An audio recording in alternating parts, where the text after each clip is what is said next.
Welcome to Language Swap, everyone, a fun way to learn English. We are so excited to have you join us today. Can I tell you something that felt strange to admit at the time? Yeah, go ahead. I'm listening. A few years ago, I hit a real goal, something I'd worked toward for a long time, and that same week, I remember feeling more alone than I had in years. Not sad about the achievement, just alone. That's such a strange combination to sit with. It really is, and when I looked into it later, it turns out that combination has an actual name in psychology, and it's way more common than people admit. Hey everyone, welcome back. I'm Alex. And I'm Sally. Today we're talking about something nobody really warns you about: how lonely success can quietly become, and why it happens to some of the most capable people around. This one's level B1 to C1. If you've ever achieved something and felt strangely distant from everyone around you right after, this one's for you. And if you're a little below that level, stay with us. It's a conversation worth following. Quick thing, if you're enjoying the podcast, please subscribe and leave a like. It really helps. Okay, let's get into it.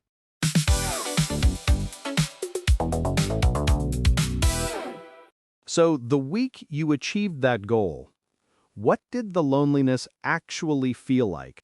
Mostly like nobody around me fully understood what it had actually taken to get there. People congratulated me, which was kind, but it felt surface level, like they saw the result, not the years underneath it. So it wasn't that people weren't there, it's that they couldn't really meet you where you were. Exactly that. And I felt guilty even naming it, honestly, because it felt ungrateful. Like, who complains about loneliness right after finally getting what they wanted? I think that guilt is probably part of why nobody talks about this openly. Completely part of it. There's actually a term researchers use for this now: the striver's curse. The idea that the higher you climb, the higher your own expectations rise with you, and the fewer people you find who are climbing the exact same mountain. So success doesn't just change your circumstances, it changes who's actually available to relate to you. That's precisely it. And this isn't a small fringe experience either. Something like half of CEOs report regular feelings of loneliness, and a majority of them say it actually affects their performance. That's a much bigger number than I would have guessed. It surprised me too. And it's not limited to CEOs, obviously. That's just the group that gets studied most. The same pattern shows up in anyone whose achievement quietly separates them from the people around them in any field. What do you think actually causes that separation? Because on paper, more success usually means more access to people, not less. I think it comes down to a few things happening at once. First, there's pressure to maintain an image. Once people see you as capable, competent, reliable, there's an unspoken expectation to keep appearing that way, which makes it harder to be openly vulnerable. So the same achievement that earns respect also raises the cost of admitting you're struggling. Exactly that trade. And second, the very traits that often drive achievement, discipline, focus, a kind of fierce independence, aren't necessarily the traits that build closeness.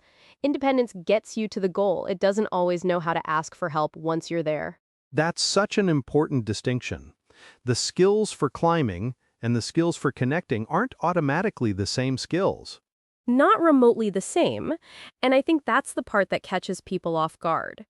You can be excellent at building a career and genuinely underdeveloped at building closeness, purely because you never had to practice the second thing while you were busy mastering the first.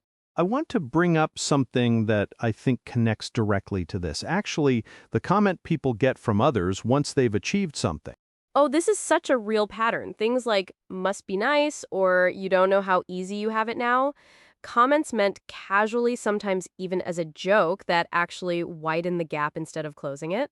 Because now the achievement isn't just distancing, it's actively making people less willing to hear the hard parts.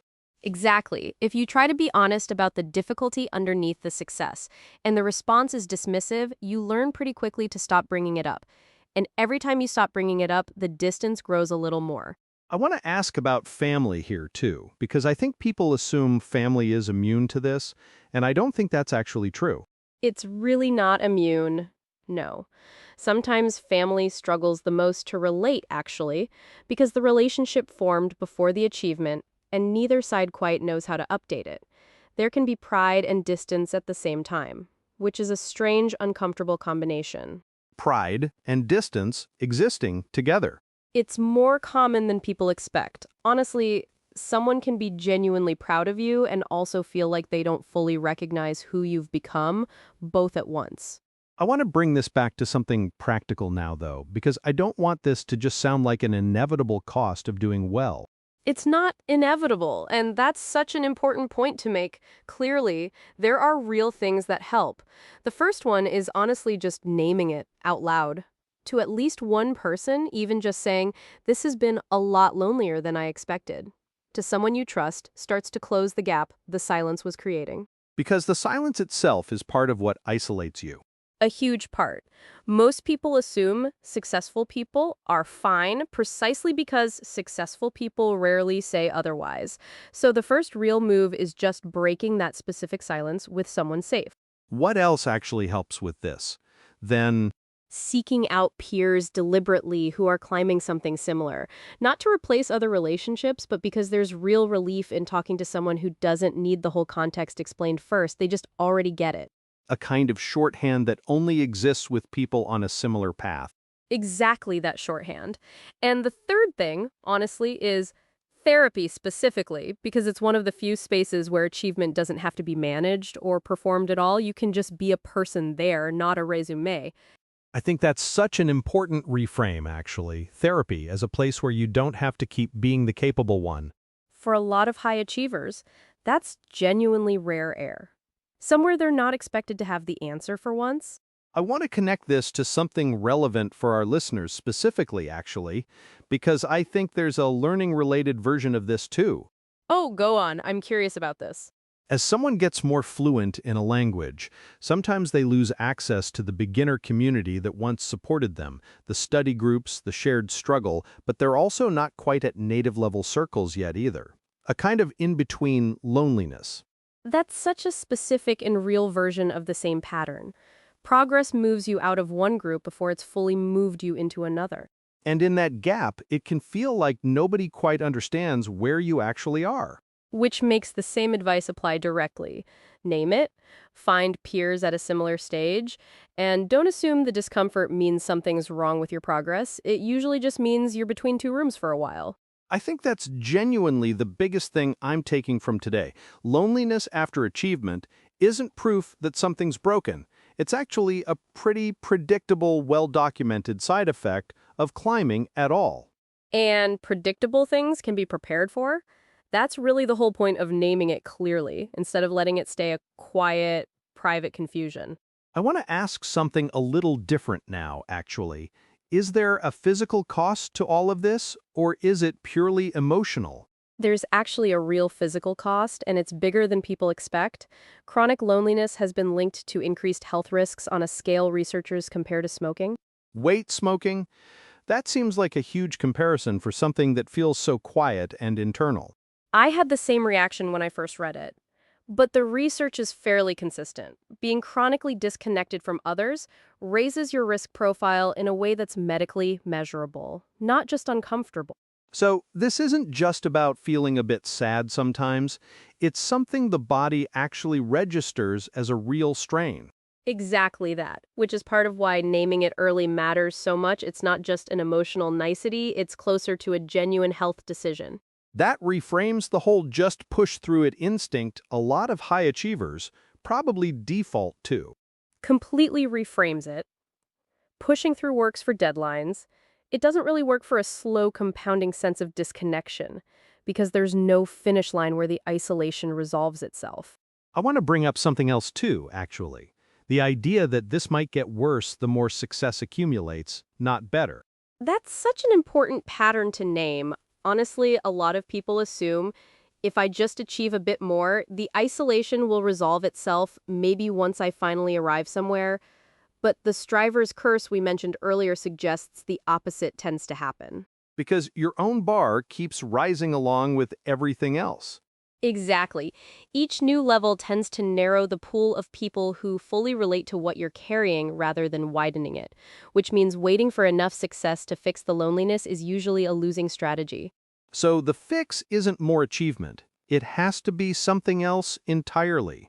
It has to be something deliberately relational, not accomplishment-based at all. Actively choosing connection on purpose rather than assuming it'll show up automatically once you've done enough.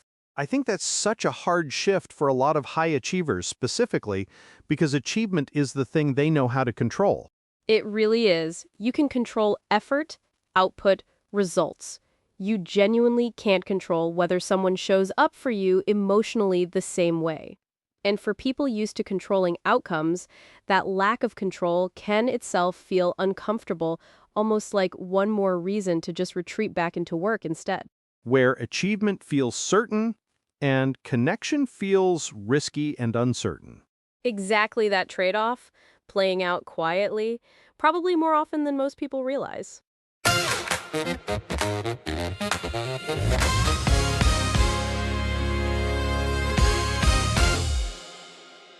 Word tour time. First word, isolate. To isolate, to become separated or distanced from others, often gradually without a single obvious cause. In today's episode, we talked about achievement slowly isolating people, even while they're surrounded by others. You could say, success started to isolate me in ways I didn't expect. Or, I didn't realize how much the silence itself was isolating me. Next word for today, vulnerable. Vulnerable, open to being emotionally exposed, willing to show difficulty or weakness rather than only strength. In today's episode, we talked about how being vulnerable can feel riskier once people expect you to be capable. You could say, I was scared to be vulnerable once everyone assumed I had it together. Being vulnerable with the right person closed a gap silence had created. Next word, a fun one, shorthand. Shorthand, a quick, easy understanding between people that doesn't require lengthy explanation, often because of shared experience. In today's episode, we talked about the relief of shorthand with peers on a similar path, not needing to explain the whole context first. You could say we had an instant shorthand because we were dealing with the exact same thing. Or, I finally found people I didn't need shorthand explanations for. Next word, to be dismissive. Dismissive, treating something as unimportant, brushing it off rather than actually engaging with it. In today's episode, we talked about dismissive comments like, must be nice, making people less likely to share the harder parts of success. You could say, the comment felt dismissive, so I stopped bringing it up after that. Or, I try not to be dismissive when someone opens up about something hard. And the last word for today, predictable. Predictable, able to be expected or anticipated in advance. Not random or surprising once you understand the pattern. In today's episode, we said loneliness after achievement is actually predictable. A well-documented pattern, not a personal failure. You could say, once I knew it was predictable, I stopped assuming something was wrong with me. Or, predictable problems are usually easier to prepare for than surprising ones. So today, isolate, vulnerable, shorthand, dismissive, predictable. Okay? Say it better time? Let's go. First sentence, I felt alone after I finally succeeded. Sharper version, success started to isolate me, even though everyone around me seemed proud. Next, I don't like telling people when things are hard. More precise, being vulnerable feels risky now that people expect me to have it together. Next, my friend just gets it without me explaining everything. Better framing, we have this shorthand. I don't need to explain the whole context before she understands. Next, that comment kind of hurt, actually. More honest version. That comment felt dismissive, and it made me stop talking about it after that. Last one, I don't know why I feel this way after doing so well. More grounded version. This feeling is actually predictable. It's a known pattern, not a sign that something's wrong with me. This week, if there's something you've been quietly carrying alone, even something good, try naming it to one person you trust. Not to fix it immediately, just to stop carrying it in total silence. Tell us in the comments, has success or progress ever made you feel more distant from people rather than closer? We'd really love to hear it, and honestly, you're in good company. If today's episode gave you language for something you felt, but never quite named. Share it with someone climbing their own version of this right now. And if you're someone who's assumed the loneliness will eventually just fix itself, once you achieve a bit more, maybe today's the day to try something different instead. Even one honest conversation this week, that's genuinely enough to start. Not a whole solution, just one small crack in the silence. Which, based on everything we talked about today, is usually exactly where the actual change begins. Thanks so much for listening, everyone.